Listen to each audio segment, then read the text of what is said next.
আসসালামু আলাইকুম। এটিএন বাংলা সংবাদে সবাইকে স্বাগত জানাচ্ছি আমি চিন্তিয়া হক। শুরুতেই বিআরবি কেবল সংবাদ শিরোনাম। ধর্মীয় ভাব গাম্ভীর্যে পালিত হচ্ছে পবিত্র ঈদে মিলাদুন্নবী। ঢাকা, চট্টগ্রাম সহ দেশের বিভিন্ন স্থানে ধর্মীয় শোভাযাত্রা।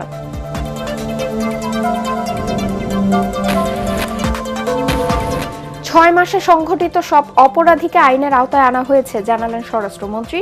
প্রতিষ্ঠাবার্ষিকী উপলক্ষে 5 দিন ব্যাপী কর্মসূচি ঘোষণা বিএনপির ভারপ্রাপ্ত মহাসচিব রিজভীর। দেশে ফ্যাসিস্ট পুনর্বাসনের চেষ্টা চলছে মন্তব্য আইনমন্ত্রীর। বিরোধী দলকে রাষ্ট্র পরিচালনা রোডম্যাপ দেওয়ার আহ্বান।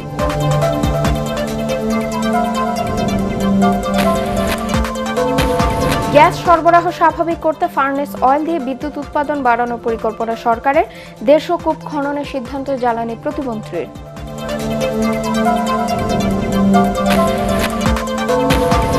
এবং ডিলারদের কাছে মিলছে না সার, সংকটের কারণে খুচরা পর্যায়ে বেশি দাম নেওয়ার অভিযোগ রাজবাড়ীর কৃষকদের।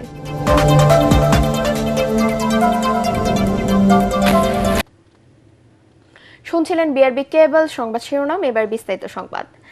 আজ পবিত্র ঈদে মিলাদুন্নবী।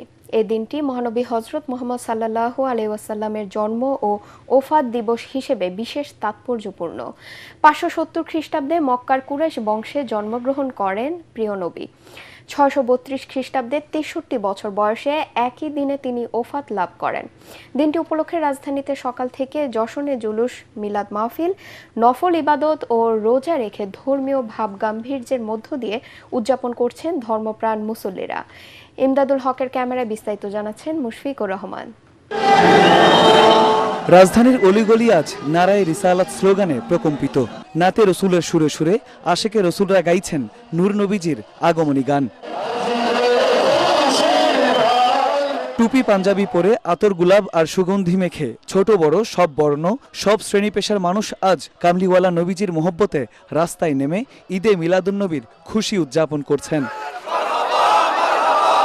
সকালে মিরপুরে হযরত শাহ আলী বুগদাদি রহমতুল্লাহি আলাই এর মাজার থেকে ঈদে মিলাদুন্নবীর জুলুস বা আনন্দ মিছিল বের করেন আহলা দরবার শরীফের বর্তমান পীরে তরিকত সৈয়দ আবরার ইবনে শেহাব মাদ্দাজিল্লাহুল আলী। বলেন, রাসূল পাকের শুভ আগমন মানব সভ্যতার জন্য অধিকার প্রতিষ্ঠা ও বিপ্লবের। 12 রবিউল আউয়াল শুধু একটি তারিখ নয়, এটি মানব ইতিহাসের সবচেয়ে বড় বিপ্লবের দিন। এটি এমন এক দিন যেদিন কুল ইনসানিয়াতের ভাগ্য বদলে গিয়েছে। আমরা ফিতনা সৃষ্টি না করে কুল মুসলিম উম্মাহ আমরা একত্রিত হয়ে আমরা এই ঈদে মিলাদুন্নবী সাল্লাল্লাহু তাআলা আলাইহি ওয়াসাল্লাম উদযাপন করব। সোহরাওয়ার্দী উদ্যান এলাকায় জশ্নে জুলুস করেন মাইজ ভান্ডার দরবার শরীফের সাজ্জাদানশীন ডক্টর সৈয়দ সাইফুদ্দিন আহমদ আল মাইজ ভান্ডারি। এতে ঢল নামে অসংখ্য নবী প্রেমিকের। তিনি বলেন, হুজুর সাল্লাল্লাহু আলাইহি ওয়াসাল্লামকে পেয়ে খুশি উদযাপন করা ঈমানের প্রধান দাবি। আল্লাহ রাসূলের যে ওসওয়াতুন হাসানা, উত্তম চরিত্র, এইটাকে গঠন করার জন্য আমাদেরকে সবাইকে আখলাকুন নবী প্রতিষ্ঠিত করতে হবে। জুলুসে অংশ নেন মিশর, ইন্দোনেশিয়া, সৌদি আরব, তুরস্ক সহ বিশ্বের 12টি দেশের ইসলামিক স্কলাররা। বাংলাদেশের নবী প্রেমিকদের জোয়ার দেখে অভিভূত হন তারা। জশ্নে জুলুস শেষে সোহরাওয়ার্দী উদ্যানে বিশ্ব শান্তি সমাবেশ অনুষ্ঠিত হয়। এ সময় রাসূল সাল্লাল্লাহু আলাইহি ওয়াসাল্লামের রওজা শরীফের গিলাফ মুবারক প্রদর্শন করা হয়। এদিন বিভিন্ন দরবার শরীফের ভক্ত, আশেকান এবং বিভিন্ন শ্রেণী পেশার মানুষ প্রিয় নবীজির শুভ আগমনের খুশি উদযাপন করেন। অন্তরে রাসূল পাকের প্রেম আর মুখে নারায়ে রিসালাত স্লোগান। নাতে রসুল গেয়ে আজ সরকারে দো আলমের শুভ আগমনের খুশি উদযাপন করছেন শান্তিপ্রিয় ধর্মপ্রাণ মুসল্লিরা। আশেকে রসুলরা বলছেন, পবিত্র কুরআনে বর্ণিত সর্বোত্তম চরিত্রের অধিকারী হযরত মুহাম্মদ মুস্তাফা সাল্লাল্লাহু আলাইহি ওয়াসাল্লামের জীবন ও আদর্শকে ধারণ করতে পারলেই পরিবার, সমাজ এবং রাষ্ট্রীয় জীবনে শান্তি ও শৃঙ্খলা ফিরবে। মুশফিকুর রহমান, এটিএন বাংলা, ঢাকা।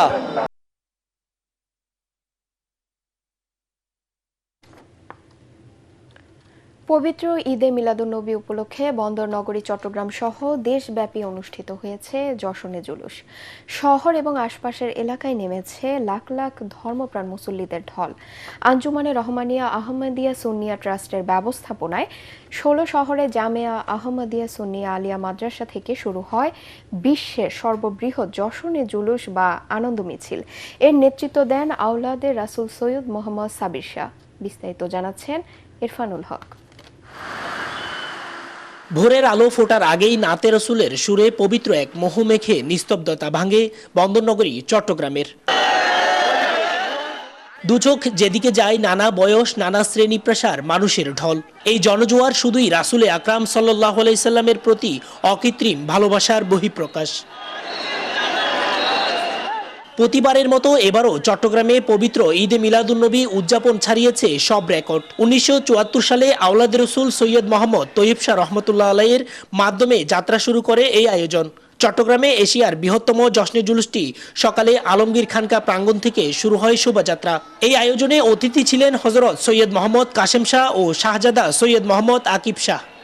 মহানবীর প্রদর্শিত দয়া, ক্ষমা ও মানবতার শিক্ষা বুকে ধারণ করেই উদযাপিত হলো এবারের জশ্নে জুলুস। ভক্তদের প্রত্যাশা, এই প্রেমানুভূতি যেন প্রতিদিনের জীবনে ছড়িয়ে দেয় শান্তির আলো। এদিকে রংপুর, রাজশাহী, নারায়ণগঞ্জ, বান্দরবন, মাদারীপুর, জামালপুর, মেহেরপুর সহ সারা দেশে এই দিনটি উপলক্ষে নানা আয়োজনে বিভিন্ন সংগঠন পৃথক পৃথক কর্মসূচি পালন করেছে।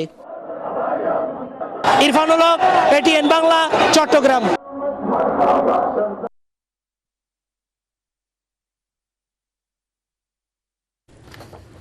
6 মাসে সংঘটিত সব অপরাধীকে আইনের আওতায় আনা হয়েছে বলে জানিয়েছেন স্বরাষ্ট্রমন্ত্রী সালাউদ্দিন আহমেদ।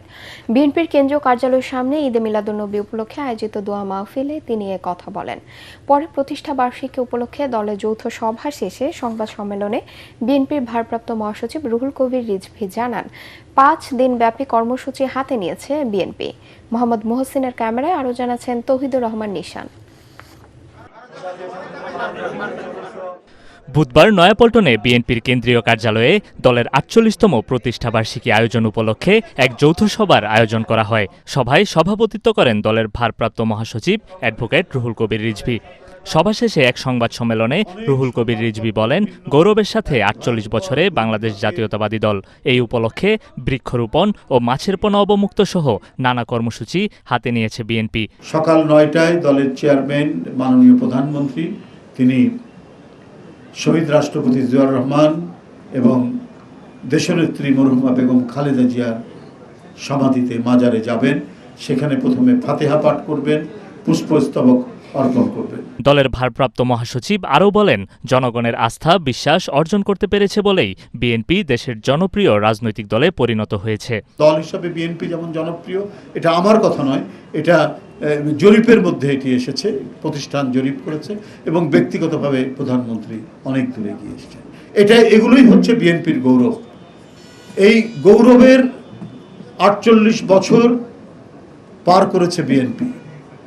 অনেক সংগ্রাম, অনেক সংকট, অনেক শোককে ধারণ করেই বিএনপির পথ চলা। এর আগে পবিত্র ঈদে মিলাদুন্নবী উপলক্ষে দলটির কেন্দ্রীয় কার্যালয়ের সামনে দোয়া মাহফিলের আয়োজন করা হয়। সেখানে উপস্থিত ছিলেন দলের সিনিয়র নেতৃবৃন্দ। এ সময় স্বরাষ্ট্রমন্ত্রী সালাউদ্দিন আহমেদ বলেন, গত 6 মাসে সংগঠিত সব অপরাধ আইনের আওতায় এনেছে আইনশৃঙ্খলা বাহিনী। এরকম রামেসা হত্যা থেকে শুরু করে যত ঘটনা জাতীয়ভাবে আলোচিত হয়েছে বা আলোচিত হয় নাই, প্রত্যেকটা অপরাধের আমরা অ্যাড্রেস করতে পেরেছি এবং যথাযথ আইনি প্রক্রিয়া নিয়ে আসতে পেরেছি, আদালতের কাছে সুপর্দ করতে পেরেছি। এর চাইতে এই অল্প সময়ের মধ্যে আর বেশি কিছু আশা করা আমাদের মনে হয় ঠিক হবে না। সামনের দিনগুলোতে জনগণের জানমাল রক্ষায় আইনশৃঙ্খলা বাহিনী আরও সক্রিয় ভূমিকা পালন করবে বলে জানান স্বরাষ্ট্রমন্ত্রী। তৌহিদুর রহমান নিশান, এটিএন বাংলা, ঢাকা। গ্যাস সরবরাহ স্বাভাবিক করতে ফার্নেস অয়েল দিয়ে বিদ্যুৎ উৎপাদন বাড়াচ্ছে সরকার। এতে শিল্প কারখানায় বেশি গ্যাস দেয়া যাবে বলে আশা করছেন জ্বালানি প্রতিমন্ত্রী। তিনি জানান, দ্রুত এলএনজি আনতে ইন্দোনেশিয়া গেছেন বিদ্যুৎ ও জ্বালানি মন্ত্রী। আলোচনা চলছে মালয়েশিয়া, কাতার সহ আরও কয়েকটি দেশের সাথে।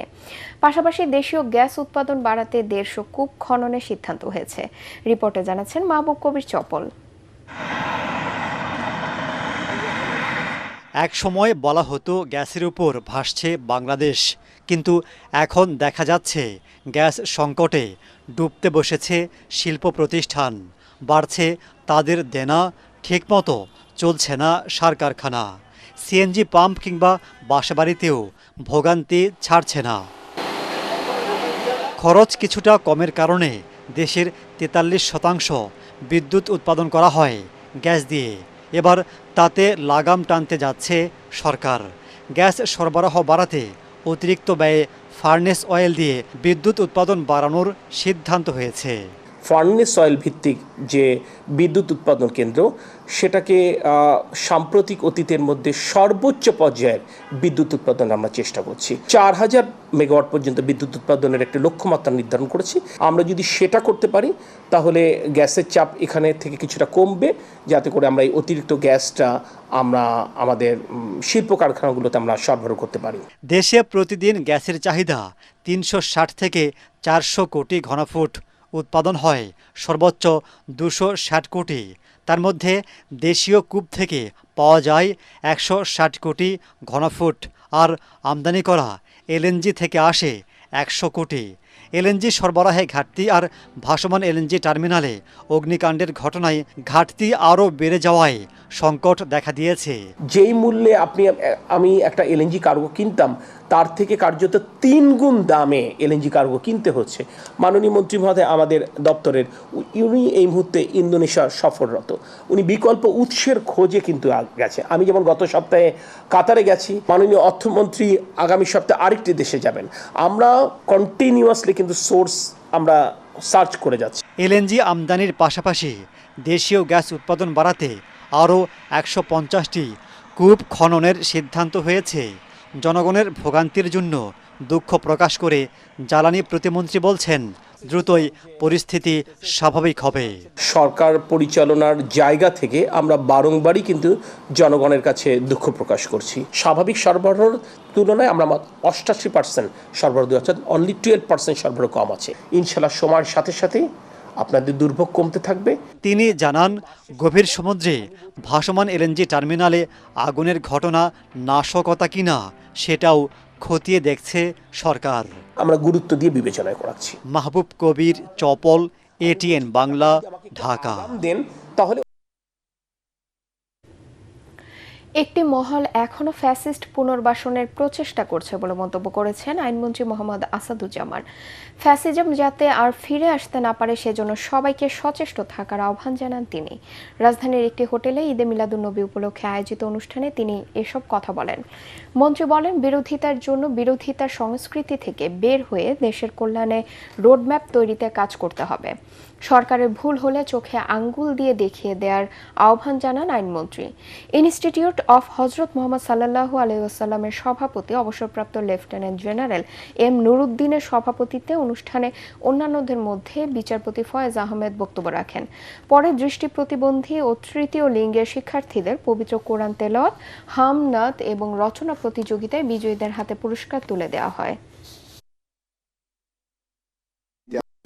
জন্মভূমিকে স্বাধীনতার স্বাদ দিতে, গণতন্ত্রের স্বাদ দিতে, আইনের শাসনের স্বাদ দিতে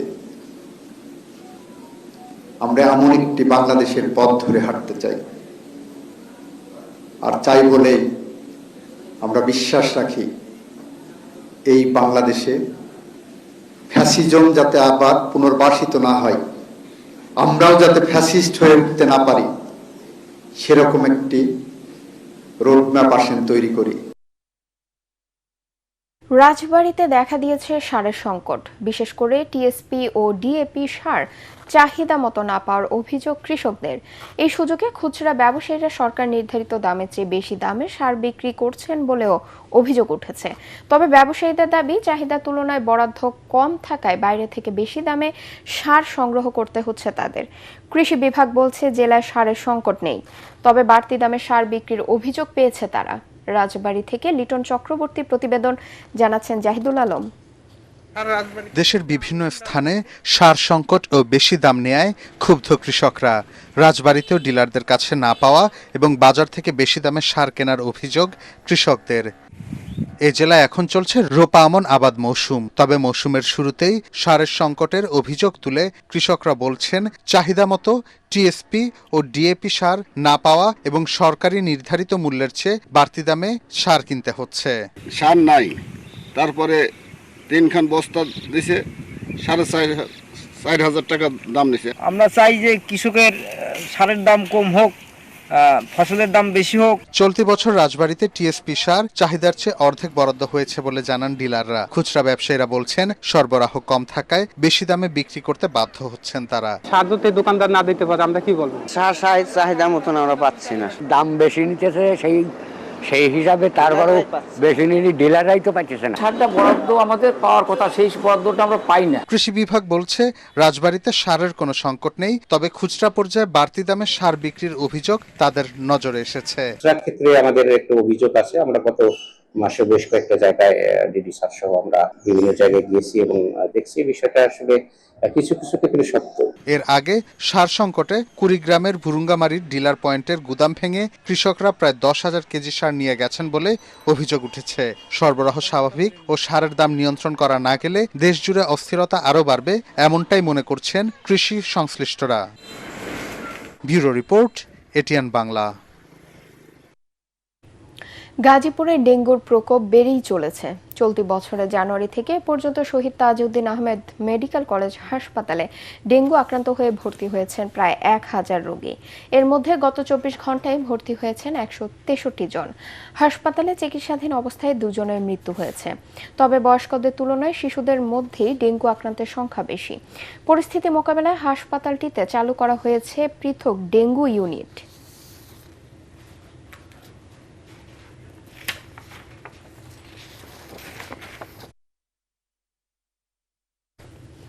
দর্শক, গাজীপুরের শহীদ তাজউদ্দিন আহমেদ মেডিকেল কলেজ হাসপাতালের সামনে আছেন সহকর্মী মাজহারুল ইসলাম মাসুম। তিনি জানাচ্ছেন সেখানকার সবশেষ পরিস্থিতি। দর্শক, এর আগে আমি জানিয়েছিলাম আপনাদেরকে গাজীপুরে ডেঙ্গুর প্রবণতা দিন দিন বৃদ্ধি পাচ্ছে। কোনো অবস্থাতেই যেন দৌরাত্ম্য থামানো যাচ্ছে না গাজীপুরে ডেঙ্গুর। এই পর্যন্ত আমি আপনাদেরকে তথ্য দিয়েছিলাম, জানুয়ারি থেকে এই পর্যন্ত শহীদ তাজউদ্দিন আহমেদ মেডিকেল কলেজ হাসপাতালে প্রায় 1000 ডেঙ্গু রোগী ভর্তি হয়েছিলেন। গত 24 ঘন্টায় আমরা দেখেছি যে 109 জন ভর্তি হয়েছে। আর সকাল থেকে এই পর্যন্ত দুপুর পর্যন্ত আমরা যতটুকু তথ্য পেয়েছি 109 জনের পর আজকে সকাল থেকে আরও 54 জন রোগী এখানে ভর্তি হয়েছেন। এর মধ্যে অধিকাংশ নারী এবং শিশু রয়েছে।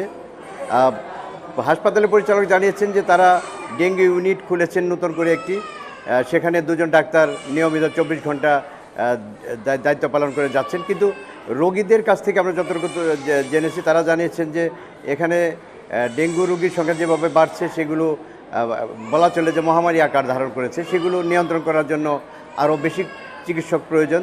এই ছিল আমার কাছে গাজীপুরে যে ডেঙ্গুর প্রাদুর্ভাব এবং ডেঙ্গু রোগের সংখ্যা বৃদ্ধি পাচ্ছে, রোগীর সংখ্যা বৃদ্ধি পাচ্ছে তার সর্বশেষ খবর। রংপুরে অবসরপ্রাপ্ত শিক্ষক গণপতি চক্রবর্তী, তার স্ত্রী ও 2 সন্তান সহ 4 জনকে হত্যার ঘটনায় আদালতে 164 ধারায় জবানবন্দি দিয়েছেন সীমান্ত চন্দ্র দাস। তিনি এই মামলায় গ্রেফতার হওয়া প্রধান 2 আসামি মুগ্ধ দাস ও সিদ্ধার্থ দাসের বন্ধু। মঙ্গলবার সন্ধ্যায় রংপুরের মুখ্য মহানগর হাকিম আদালতে ফৌজদারি কার্যবিধির 164 ধারায় জবানবন্দি দেন তিনি। তদন্ত কর্মকর্তা জানান, সীমান্তের দেয়া তথ্যের সঙ্গে আসামিদের জবানবন্দির মিল পাওয়া গেছে। হত্যাকাণ্ডের রাতে আসামিরা সীমান্তের বাসায় গিয়ে ইয়াবা সেবন করছিল বলেও জবানবন্দিতে উল্লেখ করেন তিনি। এদিকে ময়নাতদন্তে নিহতদের শরীরে কোনো রাসায়নিক বা অ্যাসিড ব্যবহারের প্রমাণ পাওয়া যায়নি। ধর্ষণেরও কোনো আলামত মেলেনি বলে জানিয়েছেন চিকিৎসক। এদিকে মামলাটি কোতোয়ালি থানা থেকে ডিবিতে হস্তান্তর করেছে পুলিশ। এদিকে দোষীদের দৃষ্টান্তমূলক শাস্তির দাবিতে রংপুরে মানববন্ধন ও সমাবেশ করেছে সুশাসনের জন্য নাগরিক সুজন রংপুর জেলা ও মহানগর কমিটি। আমাদের একটাই চাওয়া, সুষ্ঠুভাবে আরো তদন্ত করে আমাদেরকে সঠিক বিচার পাওয়া যায়। আমাদের আইনের প্রতি শ্রদ্ধা আছে, সরকারের প্রতি ভরসা আছে। ওনারা যা করবেন তদন্ত করে আমরা মনে করি যে ওনারা আমাদেরকে সঠিক বিচার পাওয়াই দিবেন।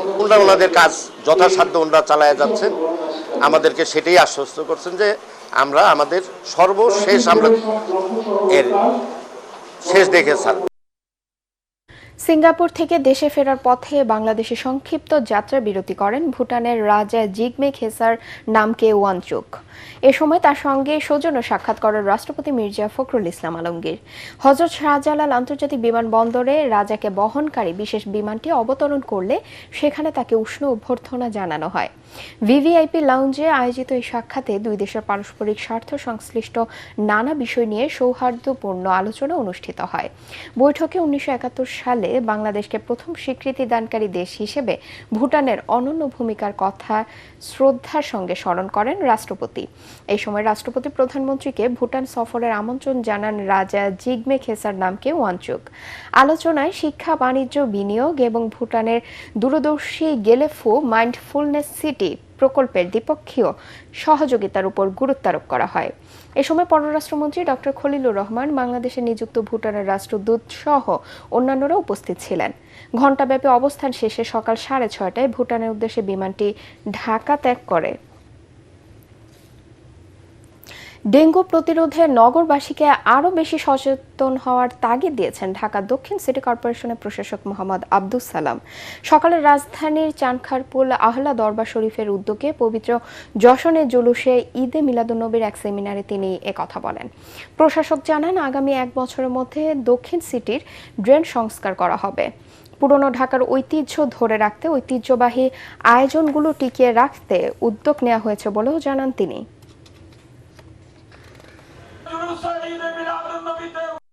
আমাদের ধর্ম সেটা বলেছে, পরিষ্কার পরিচ্ছন্নতা ঈমানের অঙ্গ। আজকে ডেঙ্গু রোগ বাড়তেছে। এই ডেঙ্গুটা কেন হচ্ছে? মশা। এই মশাটা কোত্থেকে জন্মায়? আপনার আমার ঘরে, আপনার আমার সামনে যেখানে পানি জমে থাকে সেখানে। যদি সেই পানিটা আমি না জমতে দেই তাহলে কিন্তু মশার উৎপত্তি হবে না। মেহেরপুরে তালাক দেওয়ার কারণে এক কলেজ ছাত্রীকে কুপিয়ে জখম করা হয়েছে। এ সময় কুপিয়ে ওই ছাত্রীর ডান হাত বিচ্ছিন্ন করে দেওয়া হয়। মেয়েকে বাঁচাতে গেলে কুপিয়ে জখম করা হয় বাবা সেলিম হোসেন ও মা রেবেকা খাতুনকে। এ তথ্য নিশ্চিত করেছেন মেহেরপুর সদর থানার ভারপ্রাপ্ত কর্মকর্তা ওসি হুমায়ুন কবির। আহত 3 জনের অবস্থা গুরুতর হওয়ায় তাদের ঢাকা মেডিকেল কলেজ হাসপাতালে পাঠানো হয়। এ ঘটনায় আটক করা হয়েছে মূল অভিযুক্ত সায়নকে। মঙ্গলবার দিবাগত রাত 1:30টার দিকে শহরের লর্ড মার্কেট এলাকায় ইলেকট্রনিক ব্যবসায়ী সেলিম হোসেনের বাড়িতে এ নৃশংস ঘটনা ঘটে। অভিযুক্ত সায়ন পেশায় একজন ট্রাক চালক।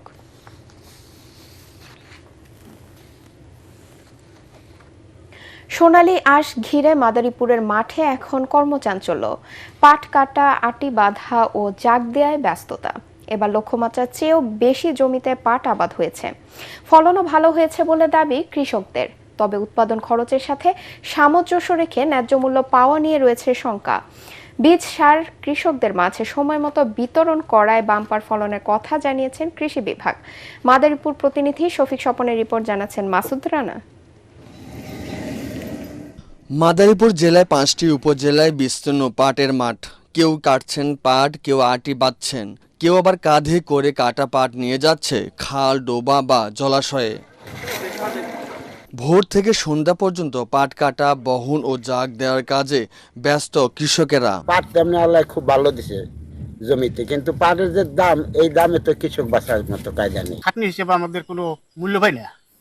5,000 টাকা 6,000 টাকা মূল থাকলে তাহলে একটা ভাবে থাকে। পানি নাই কারণে বদলির দামও বেশি, আবার দিতে কত এক জায়গা থেকে আরেক জায়গায় টানিয়ে নিয়ে জাগ দিতে হয়, তার কারণে খরচ অনেক ব্যয়বহুল বেশি। পরিবারের সদস্যদের পাশাপাশি কাজে যুক্ত হয়েছেন দিনমজুররাও। ফলে পাট কাটার মৌসুমে গ্রামীণ জনপথে বেড়েছে কর্মচাঞ্চল্য। 1,000 টাকা রোজ বদলা 6টা থেকে 12টা পর্যন্ত এর দিয়া সার বেতন দিয়া পুরায় না। সরকারের কাছে বিনীত আবেদন, পাটের দাম 5 থেকে 5.5 বা 6,000 টাকা দিলে বাংলাদেশের কৃষক মোটামুটি কৃষি কাজ করে বাঁচতে পারবে। লক্ষ্যমাত্রার চেয়ে বেশি জমিতে পাটের আবাদ হয়েছে। কৃষকদের সময় মতো বীজ ও সার বিতরণ করায় বাম্পার ফলন হয়েছে বলে দাবি কৃষি বিভাগের। এই বছর পাট চাষের আওতায় আমরা 4,900 জন চাষিকে আমরা পাট বীজ এবং সার বিনামূল্যে প্রণোদনা দিয়েছিলাম। সেই কারণে পাটের আবাদ এবার উৎসাহব্যঞ্জক হয়েছে। পাট চাষের আবাদের যে খরচ, সেই খরচের তুলনায় আপনার বাজার দর ভালো আছে। কৃষি সম্প্রসারণ অধিদপ্তরের তথ্য বলছে, চলতি 2026-27 অর্থ বছরে মাদারীপুরে 5 উপজেলায় 34,665 হেক্টর জমিতে পাট চাষের লক্ষ্যমাত্রা নির্ধারণ করা হয়। এর বিপরীতে আবাদ হয়েছে 35,122 হেক্টর জমিতে। Bureau report, ATN Bangla. এবার পূবালী ব্যাংক বাণিজ্য সংবাদ।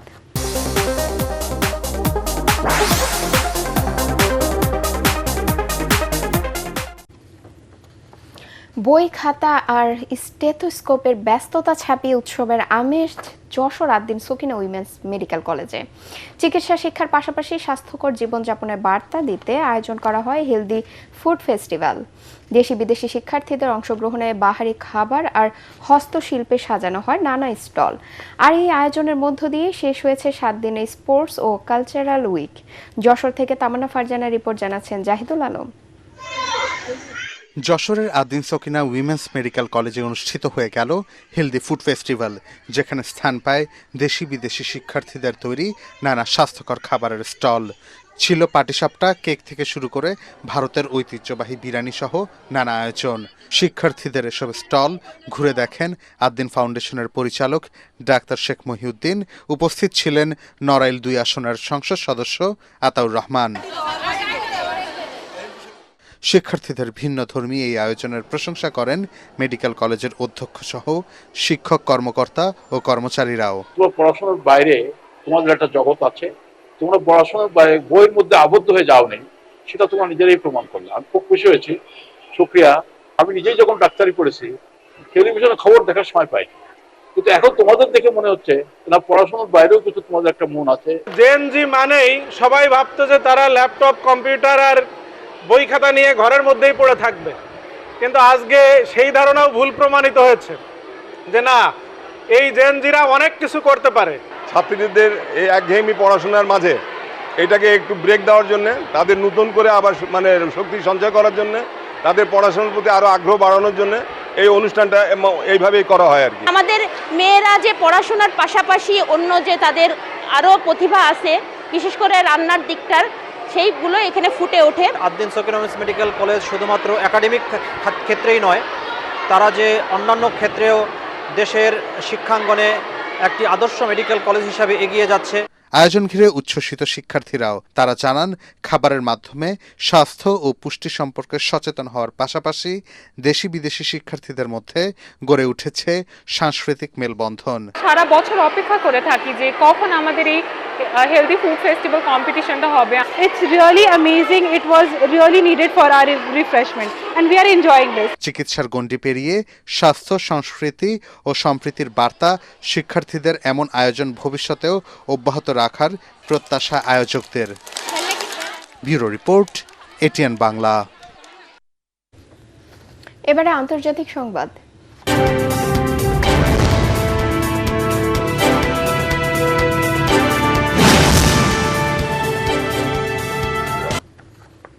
মস্কোয় গোপন বৈঠকে অংশ নিতে রাশিয়া সফর করেছেন যুক্তরাষ্ট্রের সিআইএ পরিচালক জন র্যাটক্লিফ। মার্কিন সংবাদ মাধ্যম সিবিএস জানায়, মস্কোর ভনুকোভো আন্তর্জাতিক বিমানবন্দরে মার্কিন সামরিক বাহিনী C-17 গ্লোবমাস্টার পরিবহন বিমান অবতরণ করলেও সফরে এই বৈঠকের বিষয়ে আনুষ্ঠানিক কোনো তথ্য দেয়নি ওয়াশিংটন বা মস্কো। যদিও ফ্লাইট ট্র্যাকিংয়ের তথ্যে সফরের প্রমাণ মিলেছে। এক জ্যেষ্ঠ ইউক্রেনীয় কর্মকর্তার দাবি, র্যাটক্লিফের সফরের আগে কিয়েভকে বিষয়টি জানায় যুক্তরাষ্ট্র। অনুরোধ জানানো হয় মার্কিন প্রতিনিধিরা রাশিয়া ত্যাগ না করা পর্যন্ত হামলা স্থগিত রাখার। বিশ্লেষকরা বলছেন, বড় কোনো ইস্যু নিয়ে কথা বলতেই রাশিয়া সফর করেছেন মার্কিন শীর্ষ প্রতিনিধি। এবারে খেলার খবর।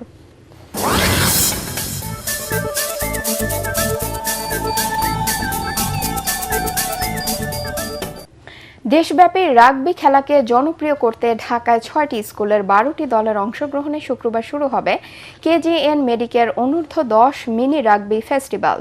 এ উপলক্ষে গুলিস্তানের জাতীয় হ্যান্ডবল স্টেডিয়ামে সংবাদ সম্মেলনে জানানো হয়, 12টি দল 4টি গ্রুপে ভাগ হয়ে প্রতিদ্বন্দ্বিতা করবে। এ সময় উপস্থিত ছিলেন বাংলাদেশ রাগবি ফেডারেশন ইউনিয়নের সাধারণ সম্পাদক Akhtaruzzaman, tournament committee chairman Tarek Chowdhury, সহসভাপতি মৌসুম আলী এবং যুগ্ম সম্পাদক সাইদ আহমেদ সহ অন্যান্যরা।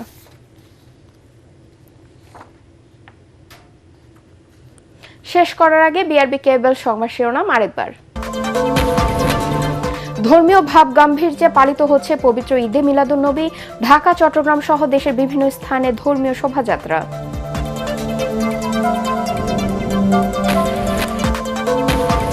6 মাসে সংঘটিত সব অপরাধীকে আইনের আওতায় আনা হয়েছে, জানালেন স্বরাষ্ট্রমন্ত্রী। প্রতিষ্ঠাবার্ষিকী উপলক্ষে 5 দিন ব্যাপী কর্মসূচি ঘোষণা বিএনপির ভারপ্রাপ্ত মহাসচিব রিজভীর। দেশে ফ্যাসিস্ট পুনর্বাসনের চেষ্টা চলছে মন্তব্য আইনমন্ত্রীর। বিরোধী দলকে রাষ্ট্র পরিচালনা রোডম্যাপ দেওয়ার আহ্বান।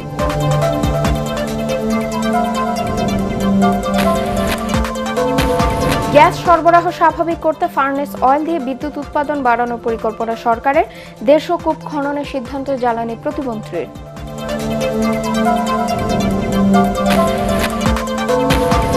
এবং ডিলারদের কাছে মিলছে না সার, সংকটের কারণে খুচরা পর্যায়ে বেশি দাম নেওয়ার অভিযোগ রাজবাড়ীর কৃষকদের।